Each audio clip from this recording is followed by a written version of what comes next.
नमस्कार। कभी ऐसा महसूस होता है कि हम सब दो दुनियाओं के बीच में फंसे हुए हैं। एक तरफ है अपनी आज़ादी की चाहत और दूसरी तरफ समाज की उम्मीदों का भारी बोझ।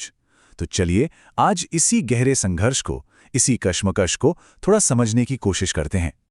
इसकी शुरुआत एक बहुत ही गहरी और कह सकते हैं हैरान करने वाली सच्चाई से करते हैं।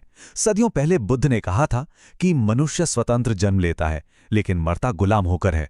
सोचिए जरा, ये एक अकेली लाइन ही हमें अपनी पूरी जिंदगी पर सवाल उठाने के लिए मजबूर कर देती है ना?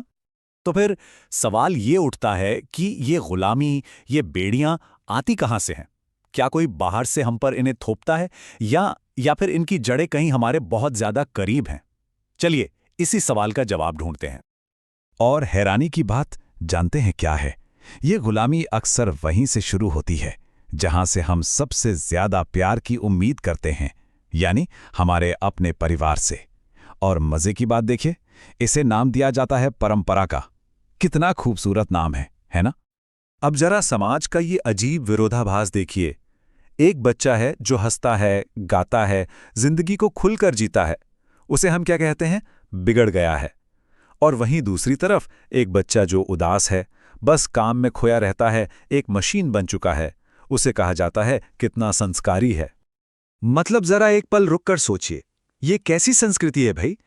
एक ऐसी संस्कृति जो एक मुस्कुराहट को एक अपराध की तरह देखती है और खुश रहने को एक गलती मानती है। तो आखिर ऐसा क्यों है? क्यों खुशी से डर लगता है? इस पूरी सोच के पीछे, इसकी जड़ में सिर्फ एक ही चीज है, और वो है डर। समाज का डर। समाज को ना खुश इंसान से बहुत डर लगता है। अब सवाल उठता है क्यों? क्योंकि जो इंसान अंदर से खुश है उसे कंट्रोल नहीं किया जा सकता। देखिए, दुखी इंसान को तो कोई भी पट्टी पढ़ाई जा सकती है, उसे किसी भी दिशा में मोड़ा जा सकता है, पर जो खुश है वो तो अपनी राह खुद चुनेगा, वो अपनी मर्जी का मालिक होगा। और यही डर अक्सर माता पिता के जरिए बच्चों में उतर आता है। वो प्यार नहीं दे पाते। प्यार की जगह वो परंपरा थमा देते हैं।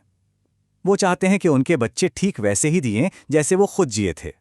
और बस इसी तरह गुलामी की ये जंजीर एक पीढ़ी से दूसरी पीढ़ी तक चलती चली जाती है। लेकिन हमेशा कोई ना कोई तो होता है जो इस जंजीर को तोड़ने की हिम्मत करता है। तो फिर समाज ऐसे इंसान को क्या कहता है? उसे क्या नाम देता है? आवारा, नलायक, बागी। हाँ, यही वो नाम है, यही वो लेबल हैं जो उस इंसान पर चिपका दिए जाते हैं जो बस अपनी जिंदगी को अपनी शर्तों पर जीना चाहता है। पर एक बात याद रखने जैसी है, एक खूबसूरत सच्चाई है इसके पीछे। समाज जिसे बागी कहता है ना, असल में वही तो है जो जिंदगी में असली खुशबू लेकर आता है। वही है जो जिंदगी को एक नया मतलब देता है। तो सवाल ये है कि इन बंधनों से आजादी का रास्ता क्या है? कैसे निकला जाए इस जेल से? जवाब छिपा है प्रेम की एक बिल्कुल नई परिभाषा में। और वो परिभाषा है, प्रेम का मतलब ही स्वतंत्रता है। और इसी बात को ओशो ने बहुत खूबसूरती से कहा है।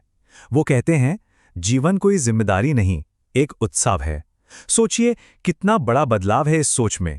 जैसे ही हम जिंदगी को एक बोझ समझना बंद करके एक जश्न की तरह देखना शुरू करते हैं, सारे बंधन अपने आप ढीले पड़ने लगते हैं। तो फिर सच्चा प्यार असल में होता कैसा है? सच्चा प्यार किसी को पंख देता है, उसे उड़ने देता है। हाँ, ये उसे गिरने भी देता है, ठोकर खाने देता है। और सबसे जरूरी बात, ये उसे अपने अनुभवों से, अपनी गलतियों से सीखने का मौका देता है। क्योंकि सच्चे प्यार का मतलब किसी को अपने जैसा बनाना नहीं होता, बल्कि उन्हें वो बनने में मदद करना होता है जो वो असल में हैं। और ऐसा इसलिए है क्योंकि जब एक आत्मा पूरी तरह से आज़ाद होती है, जब उस पर उम्मीदों का कोई बोझ नहीं होता, तभी, सिर्फ तभी वो एक फूल की तरह अपनी पूरी खूबसूरती के साथ खेल सकती है।